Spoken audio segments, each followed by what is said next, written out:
अमर की एक कपड़े की दुकान थी। शहर के सबसे महंगे बाजार में उसकी दुकान पर हमेशा भीड़ लगी रहती थी। उसके पास पैसे की कोई कमी नहीं थी। महंगी गाड़ी, आलीशान बंगला जिसमें वह अपने परिवार के साथ रहता था। परिवार में उसकी पत्नी रेखा और उसके माता पिता थे। एक दिन अमर अपनी गाड़ी में पत्नी के साथ घूमने जा रहा था। वो एक हिल स्टेशन पर पहुंच जाता है। होटल में उसका कमरा बुक था। वह काउंटर पर पहुंचता है और कमरे में उसकी बुकिंग के बारे में पूछता है। अमर काउंटर रजिस्टर में साइन करता है, तभी मैनेजर एक वेटर को बुलाता है। मैनेजर उससे कहता है, साहब का सामान तीसरी मंजिल पर कमरा नंबर 306 में रखाओ। वेटर सामान लेकर आगे आगे चल देता है।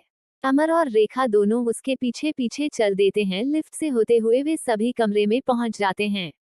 कमरे में सामान रखकर जब वेटर वापस जाने लगता है तो अमर उससे कहता है, सुनो ये लो टिप। अमर 100 रुपये निकालकर वेटर की ओर बढ़ा देता है। लेकिन यह क्या, वेटर पैसे न लेकर वापस जाने लगता है। अमर उसे रोकता है। अमर उससे कहता है, अरे ये हम अपनी खुशी से दे रहे हैं, रख लो, तुम्हारे मैनेजर से हम कुछ नहीं कहेंगे। वेटर चुपचाप पैसे अपनी जेब में रख लेता है। तभी अमर उसे रोकता है। अमर कहता है, तुम राकेश हो ना? वेटर ने कुछ नहीं बोला, वह चुपचाप वहां से चला गया। तभी रेखा अमर के पास आई और बोली, क्या बात है, आप कुछ परेशान लग रहे हो और वेटर से क्या बात कर रहे थे? अमर ने कहा, रेखा यह मेरे बचपन का दोस्त था, लेकिन अब मुझे पहचान नहीं रहा है, मैंने तो इसे पहचान लिया है। तुम यहीं रुको, मैं अभी इसके बारे में पता करके आता हूँ। अमर नीचे काउंटर पर पहुंचकर राकेश के बारे में पता करता है तो उसे पता लगता है कि वो तो अभी ड्यूटी खत्म करके घर चला गया। कल सुबह आएगा। राकेश ने दूसरे वेटरों से उसके घर के बारे में पूछा, लेकिन किसी को उसका घर मालूम नहीं था। अमर अपने कमरे में वापस आ जाता है। रेखा उससे पूछती है तो अमर कहता है, रेखा हम दोनों बचपन के दोस्त हैं।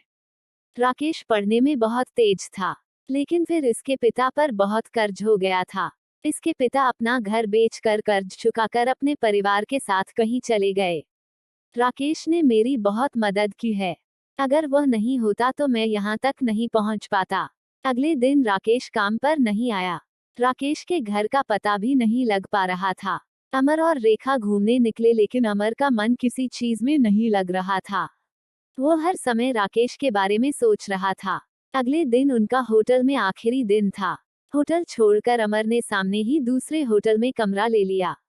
रेखा के पूछने पर उसने बताया, रेखा राकेश अपनी गरीबी के कारण मुझसे नहीं मिलना चाह रहा है, इसलिए ही मैंने होटल बदल लिया है। उसे पता होगा कि हम होटल कब छोड़ने वाले हैं। सामने होटल में बालकनी से अमर पहले वाले होटल में नजर रख रहा था। चौथे दिन राकेश काम पर आया। अमर ने उसे देखा और वह तुरंत होटल में पहुंच गया। वहां जाकर उसने राकेश को रोका और पूछा, भाई मुझसे ऐसी क्या गलती हो गई जो तू मुझसे बचकर भाग रहा है? अचानक अमर को अपने सामने देखकर राकेश सकपका गया, फिर वह संभल कर बोला, ऐसी बात नहीं है भाई, तुम कहाँ और मैं कहाँ, अब तुम्हारा मेरा कहाँ मेल है? अमर ने कहा, मुझे कुछ नहीं पता, मुझे अपने घर लेकर चल। अमर के बहुत जिद करने पर राकेश ने अपने मैनेजर से बात की और अमर को लेकर अपने घर पहुंच गया। घर क्या, एक छोटी सी झोपड़ी सी थी। उसमें उसकी मम्मी और उसकी पत्नी थी, जो कि फटे हुए कपड़े पहने थी। पास ही में एक बच्चा खेल रहा था। राकेश को देखकर उसकी पत्नी बोली, अरे आप आज भी वापस आ गए क्या? वो आपके दो अभी वही हैं जिनसे आप बचने की कोशिश कर रहे थे।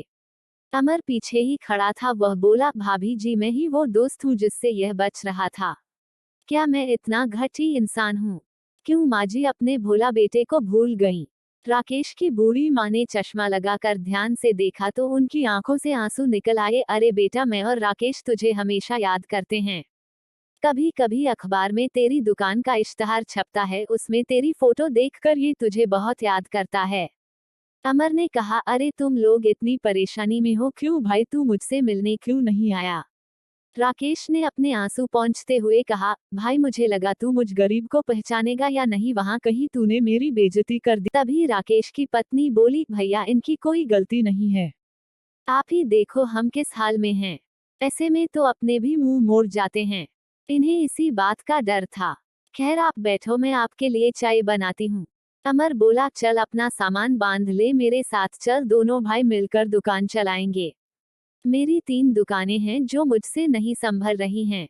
राकेश ने कहा, नहीं भाई, मैं ठीक हूँ, तुझे मैं आज भी याद हूँ, यही बहुत है।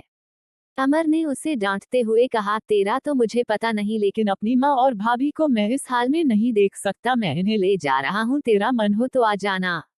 राकेश मना करता रहा, लेकिन अमर नहीं माना। वो बोला, जानता है तूने बचपन में मेरी कितनी मदद की है, मैं कितना गरीब था। मेरे पास किताबें खरीदने के पैसे नहीं होते थे। तूने मुझे अपनी किताबें दी और स्कूल में इसी बार पर तेरी कितनी पिटाई होती थी। आज मैं जो कुछ भी हूँ तेरी वजह से हूँ।